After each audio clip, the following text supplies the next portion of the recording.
reason your government is shut down at this very minute is because, despite the fact that the overwhelming majority of congressional Republicans and even a few moderate Democrats supported opening the government, the Chuck Schumer AOC wing of the Democratic Party shut down the government because they said to us, we will open the government, but only if you give billions of dollars of funding for health care for illegal aliens. That's a ridiculous proposition. Let me say two other quick things, and then again, I'll take some questions. Number one, we all understand that Democrats and Republicans have policy disagreements. The Democrats want to do things. Look, when Chuck Schumer and Hakeem Jeffries were in here a couple of days ago, they made some suggestions that the president was more than happy to say, yes, let's sit down and talk about how we can solve the health care crisis that we inherited from the Biden administration.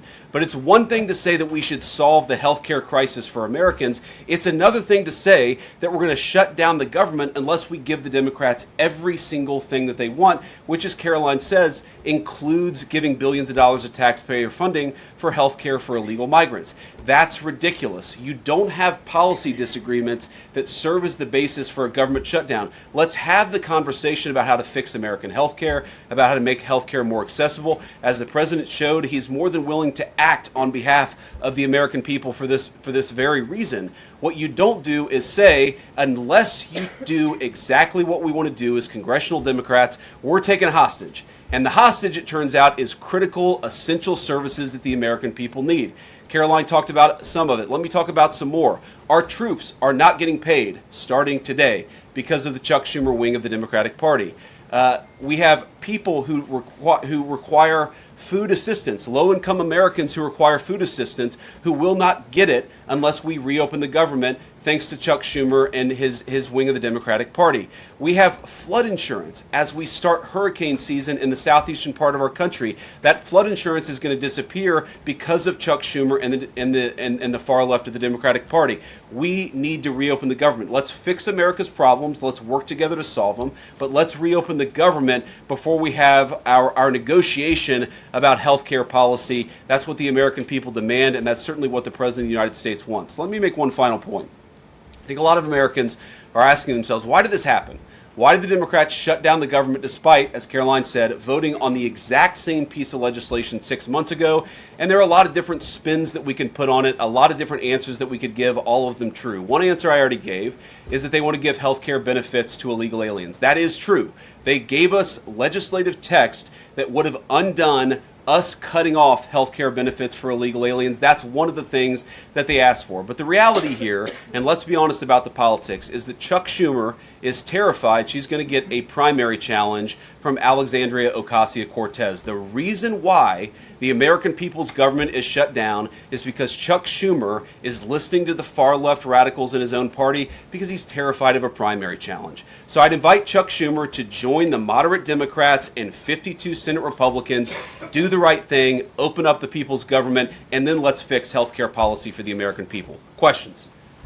Thanks, Mr. Vice President. First, two questions. Are there plans to meet Democratic leaders again in the coming days, or are you planning on plucking off senators one by one? So that's the whole question?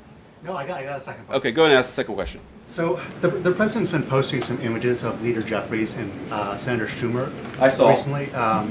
You've said that you're interested in good faith negotiations with these leaders, but what message does that send? Is it helpful to post pictures of Leader Jeffries in a sombrero if you're trying to have good faith talks with him? Oh, I think it's funny. The president's joking, and we're having a good time. You can negotiate in good faith while also poking a little bit of fun at some of the absurdities of the Democrats' positions, and even, poking some fun at the absurdity of the Democrats themselves. I mean, I'll tell Hakeem Jeffries right now, I make this solemn promise to you that if you help us reopen the government, the sombrero memes will stop. And I've talked to the President of the United States about that. Now, to your first question, are we negotiating one-on-one? Are we negotiating in groups? Look, I will go to the U.S. Capitol right now and meet with Chuck Schumer or any Senate Democrat if it helps us reopen the government.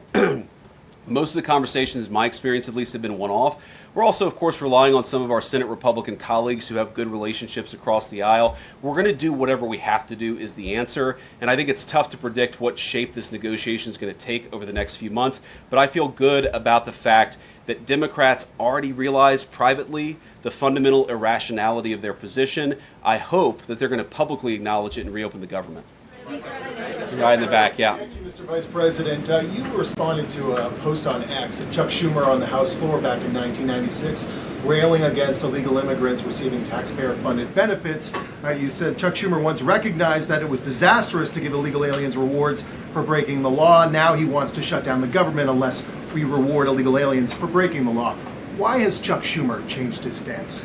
You know, that's a good question. Actually, it's a very tough question. Asking me to get in the head of Chuck Schumer is not a place I particularly want to be, but my basic read on it is that the entire Democratic Party, the political leadership, not every Democrat nationwide, but the political leadership of their party has got it into their heads that the only way to be compassionate is to be compassionate to illegal aliens rather than American citizens. If you go back to what Bill Clinton was saying, even Barack Obama in some cases, what he was saying about illegal immigration 10, 15, 20 years ago, you would put them on the MAGA right based purely on their rhetoric around illegal immigration. So I don't know why they've gone so far to the left. I think it's bad for the country. I think it's bad for them politically. But our principle, all I can do is speak for the president that I serve and the country, the administration that I serve right now. We believe that the American people's government exists for the American people. That means the people who have the legal right to be here, and that's why we're fighting to reopen the government. And unfortunately, the Democrats are fighting to shut it down for the benefit of illegal aliens. And I'll take a couple more, and then I'll let Karoline.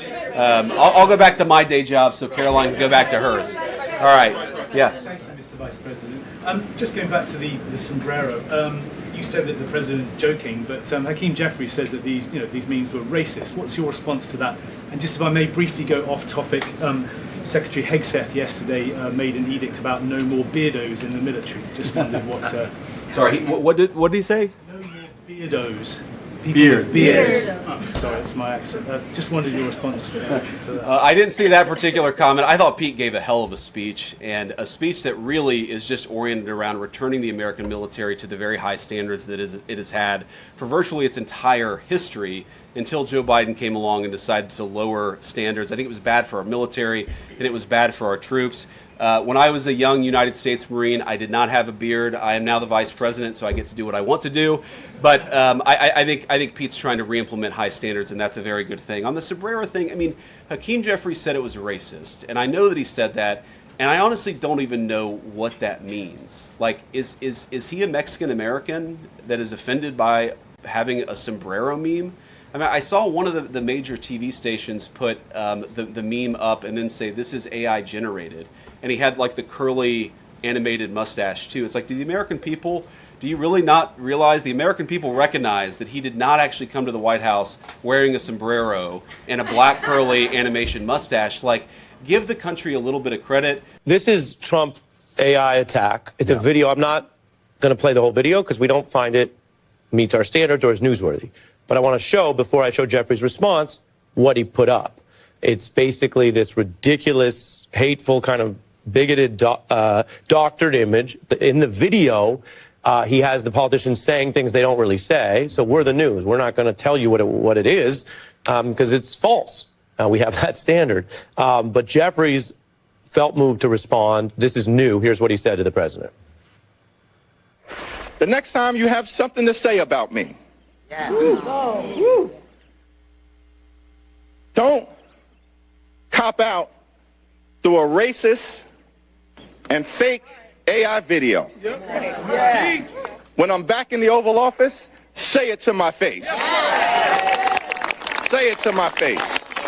We're all trying to do a very important job for the American people. The President of the United States likes to have a little bit of fun when he's doing it, and I think that's okay. I'll take one more question. Mr. Vice President, in every previous shutdown, workers have been furloughed, not laid off. So why does the president want to fire some workers and not just furlough them? Why is this shutdown any different? Well, first of all, we haven't made any final decisions about what we're going to do with certain workers. What we're saying is that we might have to take extraordinary steps, especially the longer this goes on. We're going to have to take extraordinary measures to ensure the people's government operates, again, not perfectly, because it's not going to operate perfectly in the midst of a shutdown, but operate as well as it possibly can. And I think that the Democrats, if they're so worried about the effect this is having on the American people, and they should be, what they should do is reopen the government, not complain about how we respond to the fact that Chuck Schumer and the Democrats have shut down the government in the first place. Thank you all. Caroline. He's going to target some benefits, Mr. Vice President. Thank you. See you guys.